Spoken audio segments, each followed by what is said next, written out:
কল্যাণী ও কাঁচরাপাড়ায় কি কি প্যান্ডেল হয়েছে, কোথায় কোথায় প্যান্ডেল হয়েছে, সমস্ত কিছুই তোমাদের বলবো, চলো। নমস্কার বন্ধুরা, কেমন আছো? আশা করি সকলেই ভালো আছো আর আমরাও ভালো আছি। তো চলে আসলাম আরো একটা নতুন ব্লগ নিয়ে। তৃতীয়ার দিন বেরিয়ে পড়েছিলাম ঠাকুর দেখার জন্য। সকল বন্ধুদের শারদীয়ার অনেক অনেক শুভেচ্ছা ও ভালোবাসা। পুজোর দিনগুলি তোমরা সকলে খুব ভালোভাবে কাটাও, পরিবারের সঙ্গে কাটাও, আনন্দ করো, খুব মজা করো। প্রতি বছর পঞ্চমী থেকে ঠাকুর দেখা শুরু করি। এবছর তৃতীয়ার দিনই বেরিয়ে পড়েছিলাম দুজনে ঠাকুর দেখতে। রাস্তা দিয়ে আস্তে আস্তে দেখছিলাম কোনো কোনো প্যান্ডেলে মায়ের প্রতিমা চলে এসছে, আবার কোনো কোনো প্যান্ডেলে এখনো মায়ের প্রতিমা আসেনি। আমরা যেহেতু চাকদা দিয়ে গেছিলাম কল্যাণী ঠাকুর দেখতে, তো কল্যাণী যাওয়ার পথে সবার ফার্স্টে এই প্যান্ডেলে চলে গেছিলাম। মায়ের কি অপরূপ দৃশ্য, কি সুন্দর লাগছে মায়ের রূপটা, কি বলবো। মনে হচ্ছে যে সাক্ষাৎ মা জল জ্যান্ত আমাদের সামনে দাঁড়িয়ে রয়েছে। এখানকার প্যান্ডেলের কারুকার্যও কিন্তু বেশ সুন্দর করেছে। এখানে বুদ্ধার সব মূর্তিগুলি রয়েছে, ডেকোরেশনটাও খুব সুন্দর হয়েছে। দেন চলে গেছিলাম দ্বিতীয় প্যান্ডেলে, কল্যাণী A9 স্কোয়ার প্যান্ডেলের দিকে যাচ্ছিলাম। তোমরা সকলেই হয়তো জানো কল্যাণী A9 স্কোয়ার পার্কে কি প্যান্ডেল হয়েছে। যারা জানো না তাদের জন্য বলছি, কল্যাণী A9 স্কোয়ারে পার্কে প্যান্ডেল হয়েছে কিন্তু আমাদের দিল্লির অঙ্করধাম মন্দির। দেখো, বাইরে থেকে যখন ক্লিপগুলি নিচ্ছিলাম না, কি সুন্দর লাগছে, এত সুন্দর কারুকার্য, মনে হচ্ছে যে পুরো অরিজিনাল আমরা কিন্তু দিল্লির অঙ্করধাম মন্দিরে চলে এসেছি।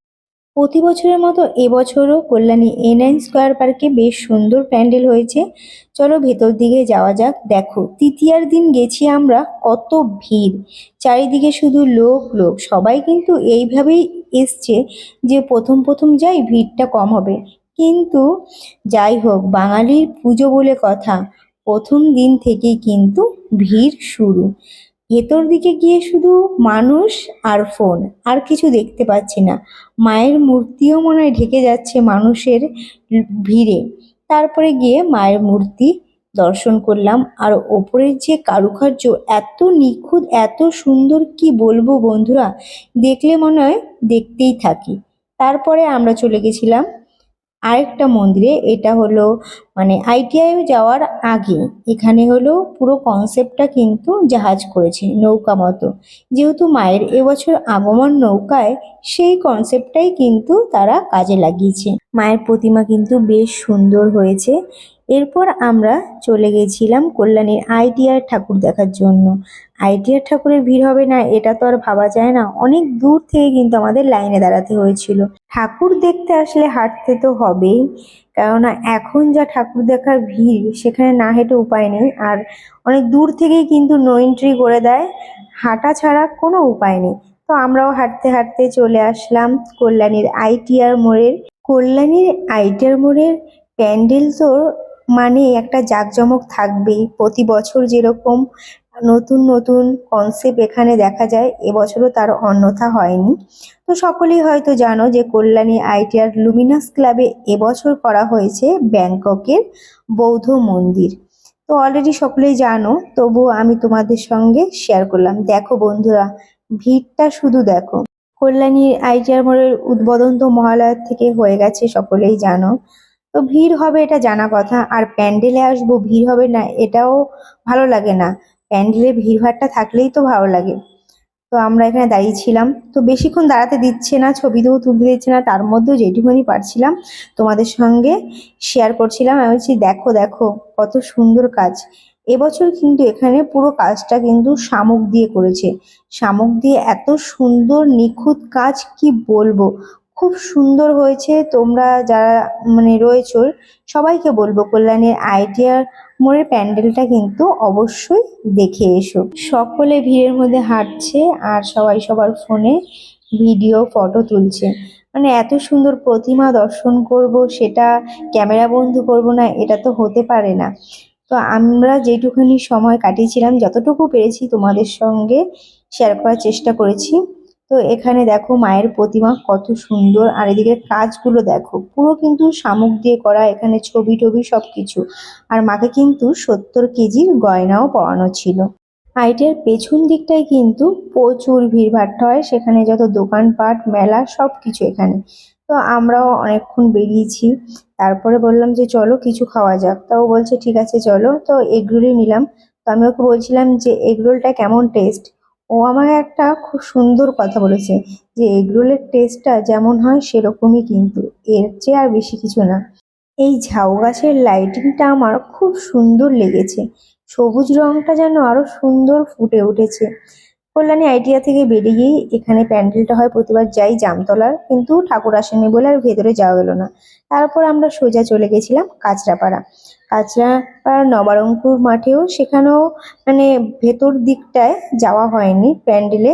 যা বলছিলাম না আর যাবো না, অনেকটাই লেট হয়ে গেছিল, অনেক রাত্রি হয়ে গেছিল। তারপর ও বললো যে চলো একটু ডমিনোস থেকে কিছু খাওয়া যাক, খিদেও পেয়েছে, বাড়ি যেতে যেতে অনেকটাই রাত হয়ে যাবে।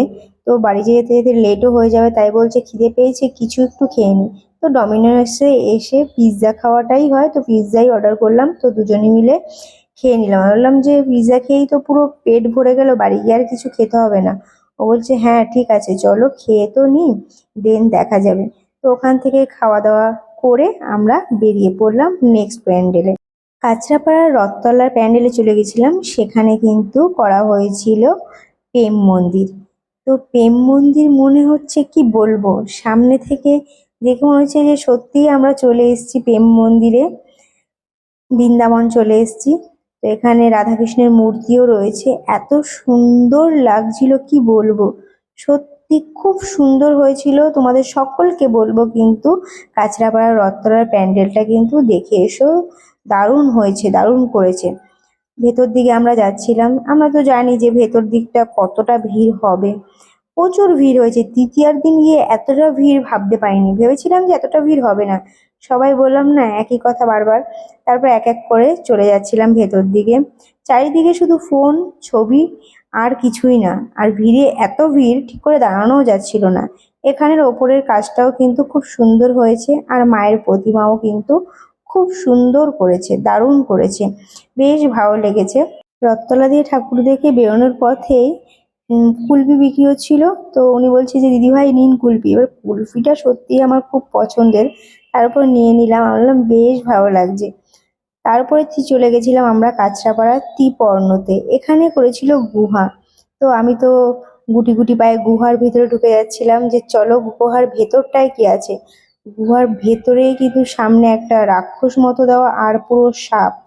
মানে এখানের কনসেপ্টটাও কিন্তু বেশ ভালো, কিন্তু বাচ্চারা কিন্তু একটু ভয় ভয়ই পাবে। এখানে একটা বাচ্চা ছিল, ও একটু ভয় ভয় পাচ্ছিল। ওর মা বলছিল যে না না কোনো ভয় নেই, এদিকে সব এগুলো, ওকে বোঝাচ্ছিল। মানে এখানের কনসেপ্টটাও কিন্তু খুব সুন্দর হয়েছে, ভালো লাগছে।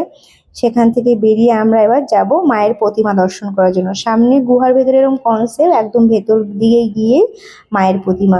এখানে মায়ের প্রতিমাটা এতটা সুন্দর হয়েছে কি বলবো, মনে হচ্ছিল যে পুরো পাথরের মূর্তি, এত গ্লজি লাগছিল, বেশ কিন্তু সুন্দর হয়েছিল। তো কাছাপাড়া কল্যাণীর ঠাকুর দেখা অলমোস্ট হয়ে গেছে। এখানে আরেকটা ঠাকুর ছিল, সেই প্যান্ডেলটার দিকেই যাচ্ছি, কিন্তু মায়ের প্রতিমা আসেনি বলে আর ভেতর দিকে গেলাম না। আমরা বললাম চলো অনেক রাত হয়েছে, এবার বাড়ির দিকে রওনা হোক।